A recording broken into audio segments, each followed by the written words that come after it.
The first sign that something was wrong came after the fighting had already ended, when the expected shouting, blows, and chaos simply did not arrive, and the silence felt heavier than any punishment the soldiers had prepared themselves to endure. They had been taught that capture meant disgrace, that mercy was a lie invented by weak enemies, and that revenge would be swift and unavoidable. So as they sat under guard with their hands resting uselessly in their laps, each man waited for the moment when the illusion would collapse, and reality would finally show its true face. These were Japanese soldiers who had survived months of combat, men hardened by hunger, exhaustion, and the constant presence of death. Men who believed they understood suffering, yet none of them were prepared for the strange unease created by being left alone with their thoughts while nothing terrible happened. Among them sat Sergeant Hiroshi Tanaka, a man who had once believed discipline could explain the world, who had memorized orders, doctrines, and rules as if they were laws of nature,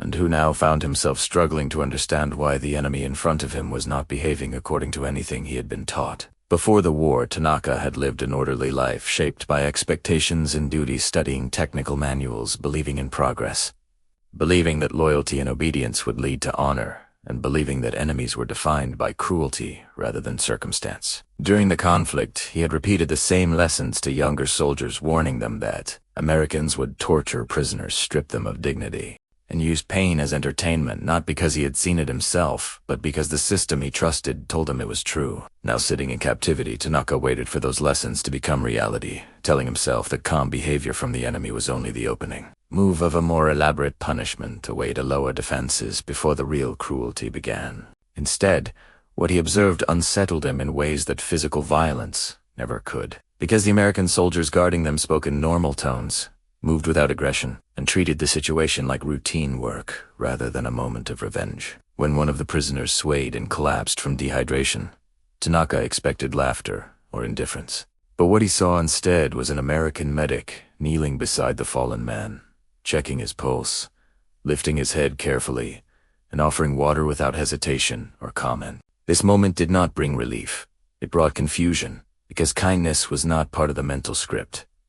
Tanaka had prepared himself to survive, and without that script, his mind had nothing solid to hold on to. The prisoners were searched and disarmed, but the process was methodical rather than humiliating, efficient rather than cruel, and when they were instructed to sit, it was done with gestures instead of threats, as if compliance was expected without force. As daylight faded, Tanaka noticed tents being set up instead of cages, guards rotating shifts without insults or mockery, and meals being prepared rather than withheld, each detail quietly contradicting the image of vengeance he had been taught to expect. When food was finally distributed, warm and sufficient, served in metal containers without ceremony, the men hesitated, because eating felt dangerous, as if accepting nourishment might trigger consequences they did not yet understand. A younger soldier whispered whether the food was meant for them or a part of some test, but no one answered, because none of them could explain what was happening without dismantling everything they believed about the enemy. Tanaka ate slowly, mechanically, not allowing himself to enjoy the taste, because enjoyment felt disloyal to the suffering he had prepared himself to endure. And yet, with every bite, the absence of cruelty became harder to ignore. Days passed, and the pattern did not change. The prisoners were marched, transported, fed, and treated for injuries, all without interrogation or punishment, creating a quiet psychological pressure that weighed heavier than physical hardship. At night, men whispered theories to one another, insisting that kindness was temporary, that the real reckoning would come later, perhaps once they've reached a permanent camp or were fully isolated, because accepting the alternative felt impossible. Tanaka listened without contributing, storing observations in his memory, because something inside him understood that this experience mattered, that whatever was happening here would not simply fade away once punishment arrived. When they were loaded onto ships and taken away from the island, Tanaka stood on deck, watching the horizon, expecting fear to return as land disappeared. Yet what he felt instead was a growing sense of dislocation, as if the world itself was refusing to behave correctly. The journey was orderly, meals were regular, medical care continued, and the absence of hostility remained consistent, making it harder to believe it was a performance rather than a policy. When the coastline finally appeared,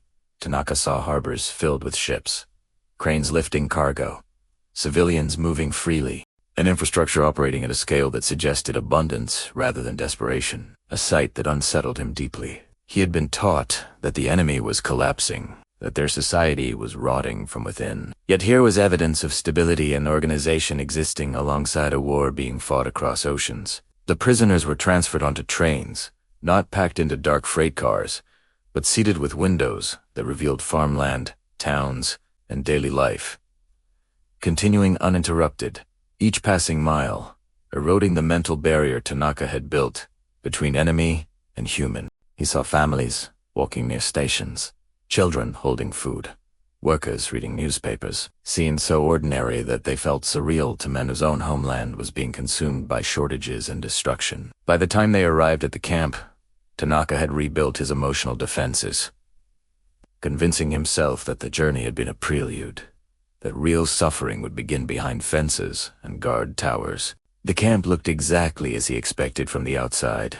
Wire fences, watchtowers, armed sentries, symbols of confinement that reassured him that reality had finally returned to its proper shape. What waited inside shattered that certainty completely, because the barracks were clean and orderly, each man assigned a bed with blankets, a locker, clothing, boots, and basic personal items, laid out with deliberate care. Electric lights illuminated the space evenly. Water ran from taps, toilets flushed, and nothing appeared, improvised or temporary, everything suggesting planning rather than performance. The men stood motionless, unsure how to react, touching objects cautiously as if they might vanish, because abundance offered without humiliation felt more dangerous than deprivation. Tanaka walked through the barracks slowly, counting beds, noting uniformity, realizing this treatment was not reserved for a few prisoners, but extended systematically to thousands, a realization that disturbed him more than any act of cruelty could have. That night,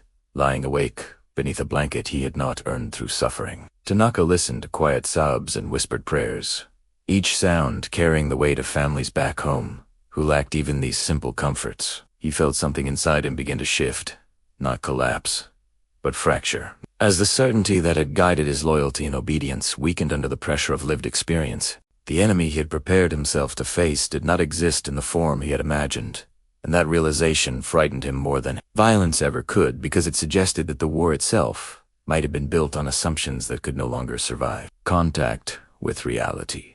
And as the camp settled into uneasy quiet, Tanaka understood that this was not delayed revenge, not deception, and not temporary mercy, but the beginning of a truth he was not yet ready to face, a truth that would follow him long after captivity ended, and reshape how he understood the conflict he had once believed without question. The realization did not arrive all at once, but in fragments, moments that accumulated quietly until denial became impossible, and each day in captivity added another weight to a belief system that was already beginning to crack. Routine settled in, not the brutality Tanaka had prepared himself for, but a structure built around predictability, work assignments, meals at regular hours, medical inspections, and rules that were enforced without humiliation or cruelty. The prisoners were assigned labor, not as punishment, but as contribution, working in fields, kitchens, maintenance crews, and workshops, tasks that were demanding but never designed to break them, a detail that confused men who believed suffering was the purpose of captivity.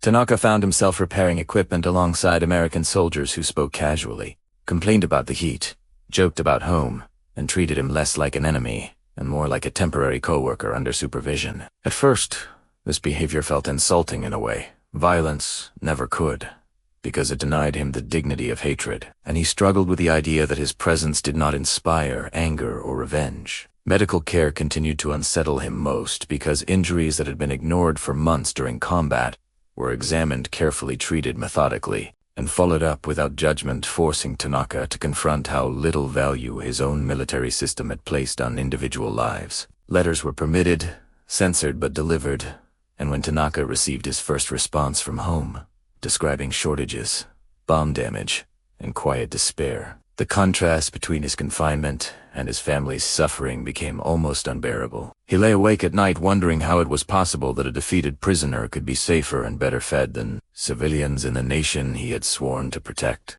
a question that had no acceptable answer within the framework he had been raised to trust. Around him, other men were changing in small but noticeable ways. Conversations grew less rigid.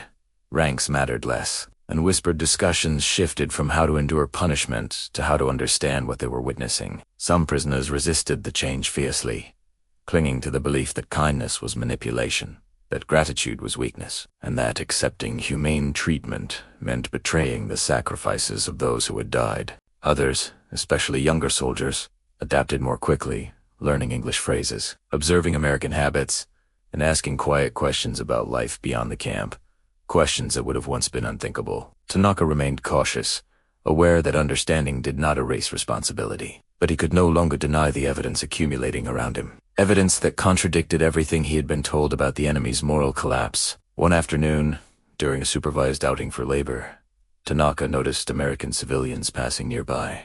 Men and women who looked ordinary, unremarkable, uninterested in the prisoners.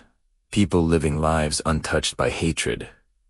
Terror-captured enemies. This indifference affected him deeply, because it suggested that revenge was not central to their identity, that the war, brutal as it was, did not define every aspect of their humanity. The moment that finally broke Tanaka's remaining resistance came during a conversation with an American guard who spoke halting. Japanese learned from a pre-war exchange program, a man who asked Tanaka about his studies, his family, and his plans after the war ended. There was no mockery in the questions, no attempt to extract information, only genuine curiosity.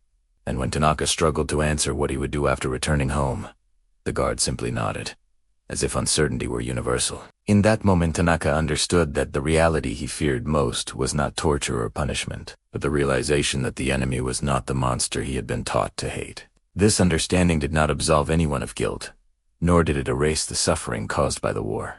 But it dismantled the simplicity of the narrative that had sustained him through years of obedience. As the war ended and preparations for repatriation began, the camp atmosphere shifted again, relief mixed with anxiety. Because returning home meant facing a devastated country and a society struggling to redefine itself, Tanaka prepared to leave with few possessions, but carried something heavier than anything he had brought with him. The knowledge that his worldview had been altered in ways that could not be reversed. He knew he would struggle to explain this experience to others, that many would refuse to believe that mercy had existed where revenge was expected, and that some truths were difficult to accept when they challenged long-held beliefs. Yet, as he boarded the transport that would take him back across the ocean, Tanaka understood that the most profound consequence of his captivity was not survival, but transformation. The reality had been worse, in a way he never anticipated, not because it inflicted pain, but because it forced him to confront the uncomfortable truth that hatred had been taught, not proven, and that humanity had existed on both sides of a conflict he once believed was absolute. And long after the uniforms were discarded and the camps dismantled, that truth would remain with him, shaping how he remembered the war, how he spoke of the enemy, and how he understood the cost of believing something simply because he had been told it was true.